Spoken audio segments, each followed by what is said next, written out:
Hello and welcome to Nick V Uncensored. Today we've got David Mahoney, and today we're going to be talking about everything that's going on with Venezuela, and what Trump is doing, and also what's happening in Iran. We're going to go into the regime change and how the veil is being lifted, and then we're going to go into the trip that David Mahoney did in Jordan.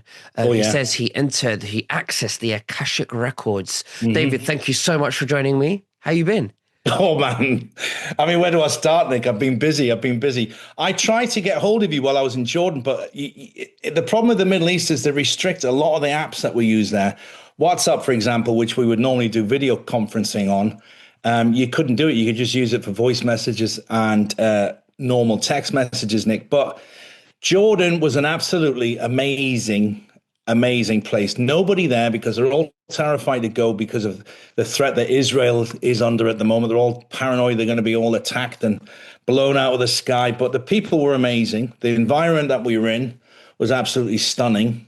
It's probably one of the most, apart from Egypt, because of the archaeology, I would say number one place I've ever been to in my life as far as landscapes and filming and what to see. I mean, it had just absolutely everything. The food was great. The people were lovely. Um, couldn't fault it, Nick. And actually, it led to me having an appointment where I did a guided meditation to access the Iskaric records and go back to some past lives. But I think we'll go back to that at the end Yeah. because this geopolitical stuff at the moment, I mean, it's just fantastic what's going on. So, I mean, have you been watching most of this? I know you track a lot of this, Nick. Yeah, I mean, I have heard Donald Trump complain a lot about Venezuela, about there's a lot of drug trafficking that's going on there. So what I understand is that Trump wanted to get rid of the drug cartels because obviously they're bringing in all those drugs in the United States. Um, so he wanted to get rid of that to protect the United States. But then I'm hearing another side where Trump might take their oil, but again, that might be mainstream media trying to make him look the bad guy. But then why would he want to drill, baby, drill, into the United States oil? So does he really want to take the oil? I don't know. I think that's something maybe to make him look bad, but really what he's doing, he's protecting his country by stopping the drugs coming into the United States, and just causing a lot of addictions in the United States. He wants to clean it out. That's what I understand. He wants strong borders.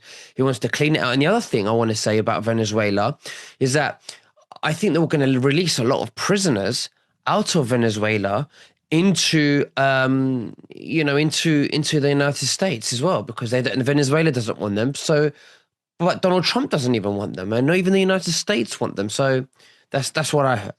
Well, you're right in a lot of that because look, the problem is he's been in there since I think it was 2013, and it was a very questionable election campaign that he ran. And then he banned several of his opponents, and several of them actually had to flee the country. One of them has turned up in what country was she speaking from? Her main opponent, who's probably going to be the next prime minister or presidente of Venezuela. Now, I've been there.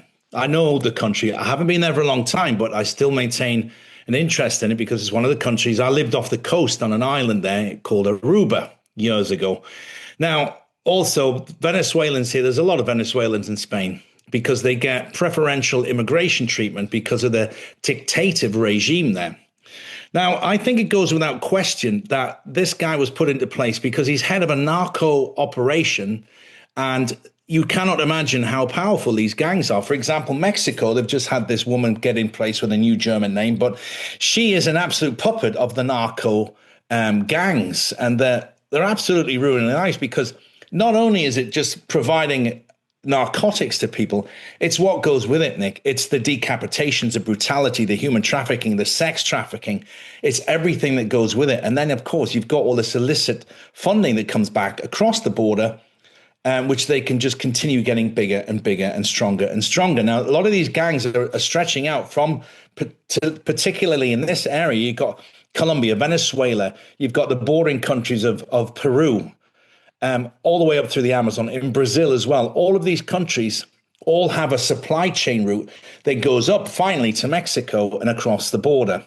So Trump's point is true. We're sick of these drugs flooding in because if you think about cocaine, cocaine's a recreation drug, really. I mean, most people, the way that it affects people, it was a party drug, but it's the fentanyl and it's these other seriously being twisted addictive drugs that are just turning people into zombies.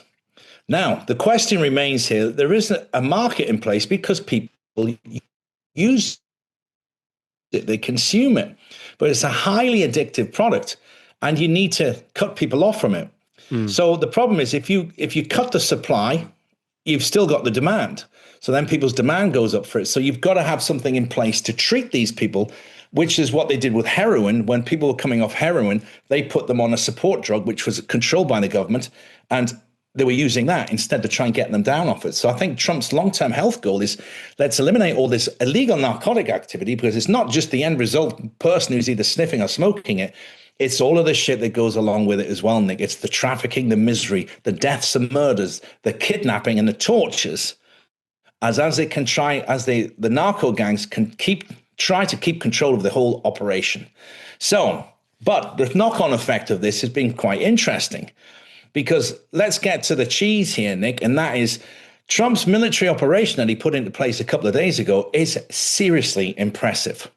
Now, they went in there, they got who they were needed to get out, and they got them out with a minimum of casualties. And I think there was 44 people killed who were military operational people at the bases where they were trying to get in. And I think it's an extremely efficient military operation to show exactly what they're capable of. Nobody in recent US history has had the balls to do what Trump has done because everybody wanted to do it. Go back to Obama's administration. You're trying to tell me that a country like the USA with billions of dollars in bribes and pallets of notes and $100 bills could not find where Osama bin Laden was hiding for all those years. They spent billions and trillions of dollars on a war trying to find a guy with a beard living in a cave who was an old man. And then when they did catch him, they took him to the ship and threw his body overboard in respect of the Islamic faith before any independent forensic scientists or doctors could verify his DNA. The whole thing was a cover-up. That's bullshit. That never happened like they were talking about.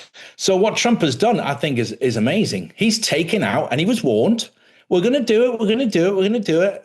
And they did it. So the question remains now, what are they going to do with them? Because as Venezuela falls into, this is the other big point, all over the world, you saw the lefties saying, oh my God, this is terrible. How could you do this? Trump's a dictator. You're not Venezuelan. Have you even been there? Could you find it on a map? You blue-haired idiot. No, you couldn't. Look at the Venezuelans that are demonstrating, then celebrating all around the world, every major city possible. There's thousands of Venezuelan people who've been living more or less in exile for decades who are celebrating, Nick. So you're saying they're celebrating that Trump took out their person, yeah? They're celebrating that Maduro was taken out and the dictator, ding dong, the witch is dead, Nick. That's what they're celebrating. And what's the mainstream media saying from your perspective? The mainstream media, it really depends. They've been saying a little bit of both. They've been reporting the facts and haven't been saying it was good or bad. And then, of course, they dropped the question, is this the actions of a dictator? Is Trump only doing this for the raw materials? Manipulation, isn't it? Yeah. Somebody said, what did you do? What did you do with the oil that you took from the oil tankers, Trump? He said, we kept it. It's ours. What's your problem? And he's honest. I like his honesty. Because let's face it, Russia would have done the same thing if Russia had gone in and done the same thing. If they were sending drugs to Russia from Venezuela, he would have done the same thing and they would have also kept the oil. Now, I think long term, America isn't the type of place that likes to keep a dictatorship in plain view. They will do manipulation. They will do regime places, meaning to put people in place that they can control, puppets, political puppets that put them in place. But at the end of the day, people will be able to walk down the street, Nick, and they'll be able to raise their families. The jobs will get better. The economy will rise because Venezuela, you know how dangerous it is there. You know, you cannot walk out at night. You can move around in the daytime, but most places, even if you wanted to walk 100 meters down the road to the local 7-Eleven, you'd be well advised to take a taxi or something. And the economy is two different economies. You've got the local Brazilian real, which is what people trade in, but then you've got the US dollar. And then you've got the Venezuela. Bolivia. I heard there's a lot going on with Venezuela, obviously, and I hear that their currency will also revalue like the Iraqi dinar. you know? Yeah, because now you've got faith in it, you've got resilience in it, you've got, long term that there's going to be a stability. Because do you know how bad inflation was? When you go there as a tourist, they make decorative birds and swans and alligators and crocodiles out of the local currency and give it to you.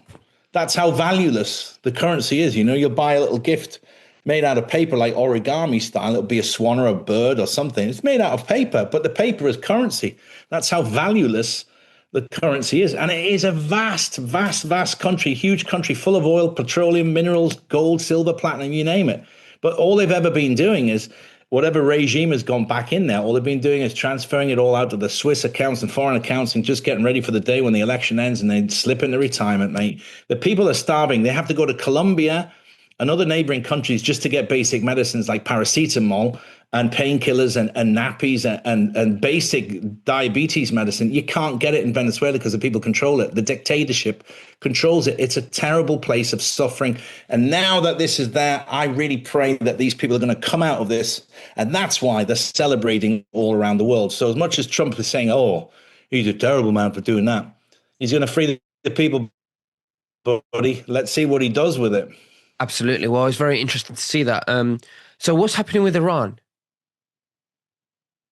This is what we were, yeah, Iran is the same, man. Again, not a lot of people are talking about this because the problem with this is there's two sides to the story. The World Bank, Nick, there's only several countries left that haven't capitulated to the World Economic Forum and the World Bank controlling them. And Iran is one of them. North Korea is another. And there's a few other states in Africa that have said no as well. So Iran, since the 70s, when the Shah was moved out, Ayatollah Khomeini took over, and it went from mini skirts and sleeveless tops and ski resorts and beach resorts into extreme Islamic law, where every single woman had to cover their head. They weren't even allowed to drive. Now, because this veil of mist is lifting off all of this international stuff, all of these people are coming out of this dictatorship scared to talk. Look what happened in, was it Romania? Romania a couple of weeks ago when the people said, no, we don't want this. And the government resigned. Or was it Bulgaria? It's one of those countries. Yeah, I should remember that. That's a little embarrassing, but okay, at least I'm honest. They all went on the streets. 6 million people demonstrated and the government capitulated and said no. So this veil of being scared and intimidated by your government is bleeding. It's slipping. And Iran is the same. So there's been hundreds of thousands of women have been stripping off their headgear, the traditional covering scarf, and burning it. They've been demonstrating on the streets. They've been turning against the government, saying we're not going to comply with this strict Sharia law bullshit anymore. We're not doing it. We want our rights back. We want to be able to wear what we want to wear, go where we want to go, because then, a lot of these people are not even allowed to walk the street by themselves. They have to have a man with them all the time. And in the 70s, 60s, it wasn't like that. You've got Syria, Iraq, Jordan, Iran, all these countries. What's the other ones out there? All of them were all very liberal.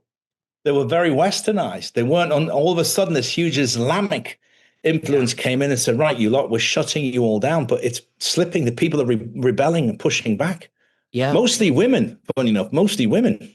I mean, I want to say if I'm always going to continue doing, these geopolitical news because this is what my platform's about. It's about the truth. But we cover a lot of topics. And if some of you out there are listening to this thinking, and some of it feels like background noise, with the political stuff where it feels too fake or scripted, or you're just not interested in it and you just want peace.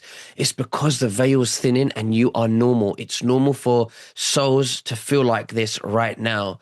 Because I feel it too.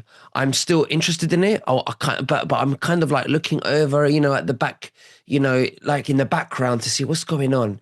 But it's not really the main course anymore. I'm feeling really connected, really peaceful. Everything is just falling down. The systems are collapsing. Digital ID, they're going to push it. People are going to wake up. A lot of people are going to refuse it, but a lot of people are going to accept it as well. But again, this is what soul sorting is. This is a soul sorting temporary simulation hologram. And then we're going to have the permanent split. and no one's going to notice it. It's going to be a nice, smooth transition. So keep connected within yourself. But now I want to go into, David, the Akashic records that you went to because you went to Jordan. Why don't you tell me about that? All right. So actually, before I go there, in case I forget, Nick, I just want to add one thing for Please. you, for the sake of your viewers. You mentioned digital ID.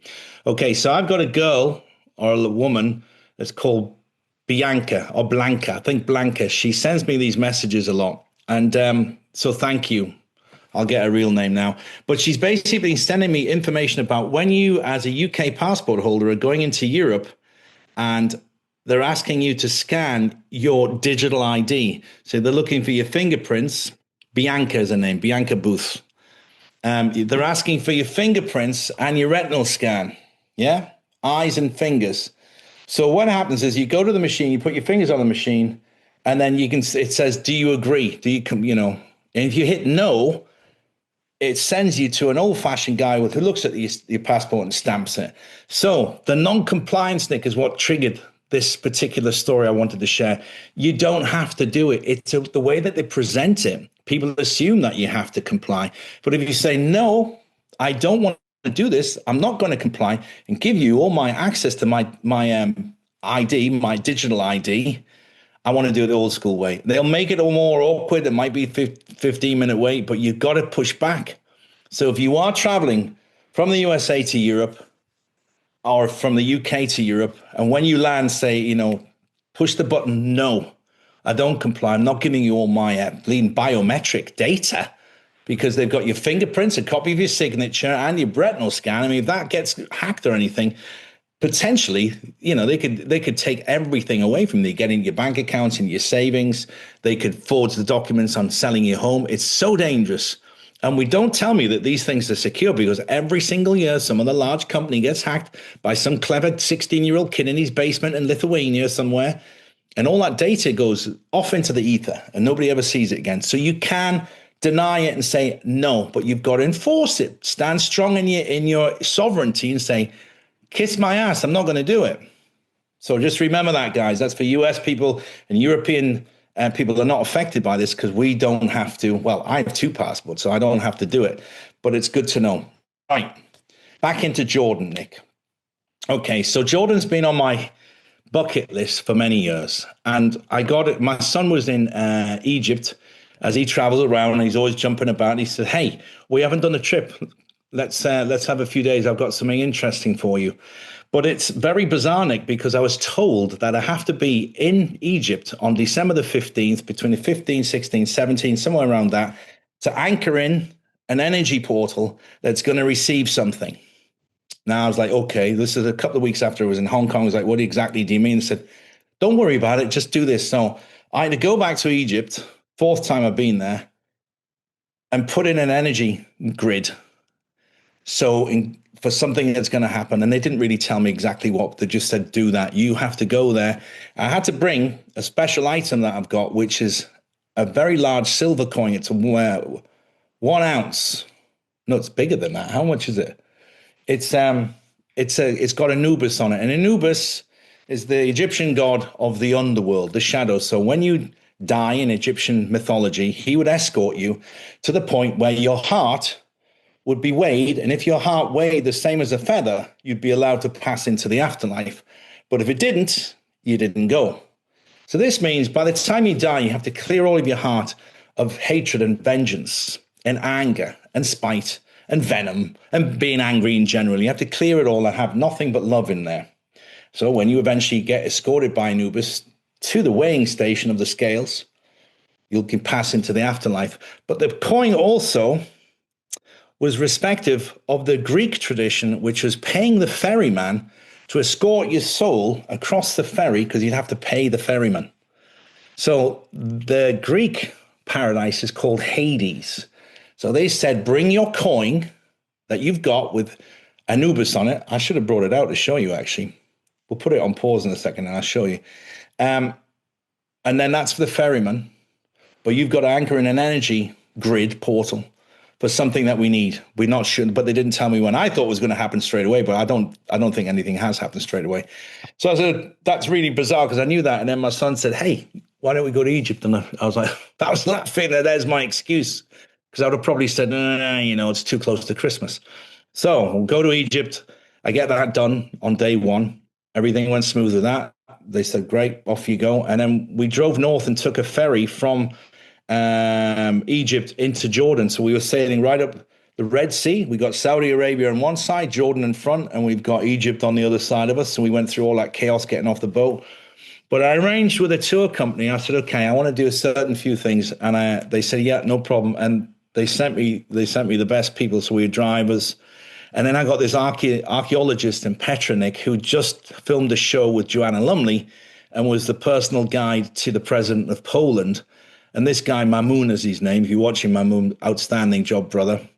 And what he taught me about Petra, navigation and early GPS, the camel trains coming right across the desert from thousands of years ago into Petra, offloading all the goods. I mean, the place was absolutely stunning. But how this ties into this Ascaric record, I'm Akashic. Akashic. I was just going to say, I know I've just mispronounced that. It's okay. How that ties in was because an old friend of mine, who I met 7 years ago, has been watching my new material. And she contacted me. She said, what is going on with you? What's happened? I can't believe what I'm watching because I've been doing so much for the spiritual stuff, the messages and the reinforcement and clearing your shadows, getting yourself better, getting yourself prepared. So I had initially a coffee, but it lasted 2.5 hours. And she said, I can see what's on both sides of you here. She said, I've got to get you to one of my specialized people for a guided meditation so you can access it, but you need to clear some stuff too.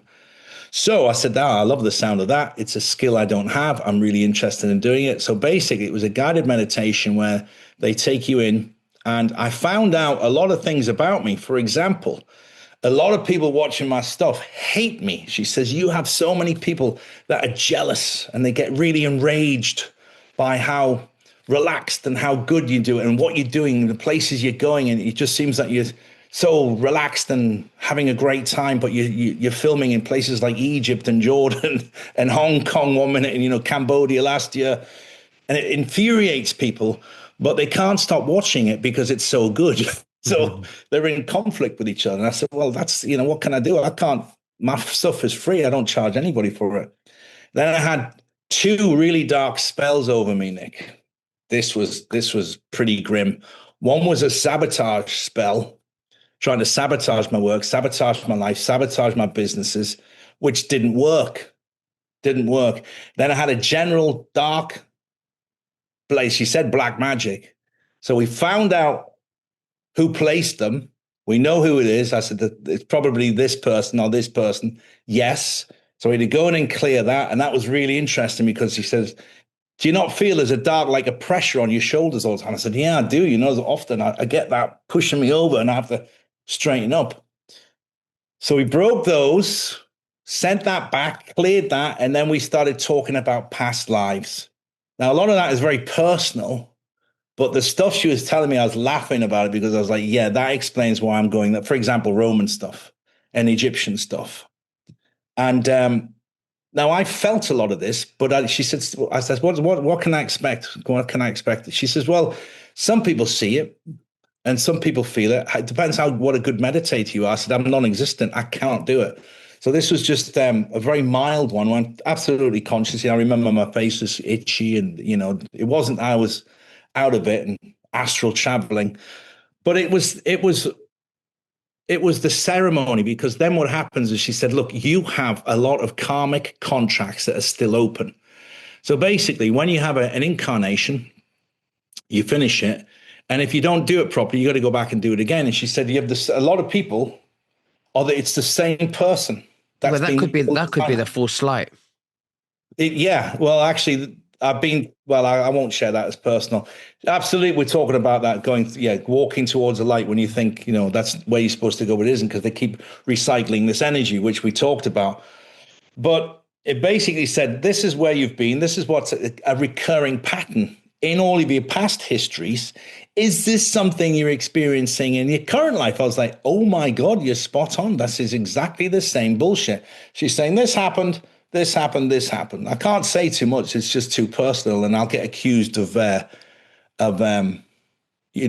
don't know, verbal threats or attempted intimidation. So I can't say too much. But anyway, so this happening again. It's happening again. As it happened now, I said, yeah, same thing again. So we were ushered into a room. The other person's higher consciousness arrived. Said, right, do you agree to cancel these contracts? And I'm abbreviating a lot of this and making it, yeah, I want out. Do you want out? Like a divorce? Do you want out? I want out. You want out? Right, let's get out. Okay, you're divorced. Sorry for clapping in the mic, guys. I know that's loud.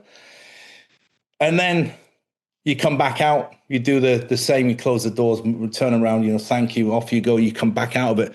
But I cannot tell you, Nick, the relief, like I felt about 20 kilos lighter. I was just like, I was exhausted. I was supposed to do about 3 other things that afternoon. I couldn't do it. It's like, I'm just so shattered. And I could just feel all of this dark sort of repressive energy just coming out of me. I felt euphoric and amazing, and I still continue. So it was great. Can you imagine? Let's say you've got 40 or 50 lifetimes where you keep repeating the same thing and you haven't canceled the contract. It's like your subscriptions. So it just keeps mounting up. It's an unconscious contract that we make through manipulation by the false light beings, and this is to harvest our souls with Lush. But the truth is that we have complete sovereignty to decide what we want to do, and the way we're going to take sovereignty is by being aware, by awakening, not believing, awakening. And it's not through judgment. There is no judgment. There's only resonance. So when you awaken, you resonate higher. And you have choices because you're sovereign, you're free, and you remember that, and you're not trapped in the false light. We've talked about that before. I absolutely agree, Nick. You can feel these things. So what I'm going to do now, this is for the sake of the audience. I've got an interview planned with this woman who set up a whole network of experts. So my one was breaking karmic contracts and accessing these records. But you can also do relieving childhood trauma, understanding your soul journey. And she's got all these specialists that are being put into place for people to be helped by. So I'm going to do an interview with her, a recorded interview in a couple of weeks. We got it planned. And then I'm going to release her information out and say, right, if you want to continue, if you're interested in doing what I've done, because I'm going to do another 3 or 4. I've got some other things I need to figure out and clear, actually. I've got something still tied in with my mother, which, although she's dead, I still have to clear that. But I'm going to put her details out so people can see it. And it was amazing. It's probably one of the most interesting jumps. I mean, it's a quantum leap for me, the energetic wise, because it's like trying to walk around your house when you're chained, when you just feel so, you're dragging a load of weight behind you. All these souls from thousands of years ago, they're all still hanging around because you've done something, or you've been in this contract with somebody else, what they've done. You're all tied together like it's this huge chain. So it was, honestly, I can't tell people how much of an energetic difference I can feel. And I'm sleeping better. They gave me a couple of tips what to carry as far as protection wise, what you should do, because she said, look, David, you're always going to be under attack. What you do, people either love it or they hate it. But even the haters can't stop watching it. So you've still got all these evil eyes on you. They're going, that son of a bitch. How does he do it? How does he get there? How does he pull it off? How's he putting all that material together? And so it's a great exercise, and I highly recommend it to anybody. But before we go, I wanted to share a quick video, because the YouTube channel I've got is called Talking with Mahoney, and I'm putting all of this new stuff on the YouTube channel. Some of it I don't put on the regular ones because it's just doesn't kind of fit in with my old stuff, but it's all on that one. And I'll show you, Nick. Have I got the share button? Yes, yeah, you do. Yeah, you do. Yeah. That'll be great if you could show us. I'm going to show you a clip from a place which is called Jeddah, which is a Roman city that predates the Bible by about 1,500 years. So it's at least 4,000 years old. Now, this area, Damascus, is about an hour and 20 minutes from where I am in this video. And Damascus is the oldest city that they've found civilization evidence for. Although there's a place in Turkey now, Ubeki Tepe it's called, which might throw some discrepancy on that. But for the time being, it's Syria. So I'm going to show you a quick video for the sort of stuff I've been recording, and it's all on my YouTube channel. So if anybody wants to watch the first episode of what I was doing in Jordan, which is all about the desert, it's there. I'm going to take the volume on, and I'll let this. It's only 1 minute 51 seconds. But look at the visuals and the energy coming from this place, mate. It's phenomenal.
Really nice, David. It was a shorter one, and I actually thought I was sharing. There was a really good shot at the end, but never mind, Nick. You get the gist of it. Where's it gone? I just need to get rid of it now.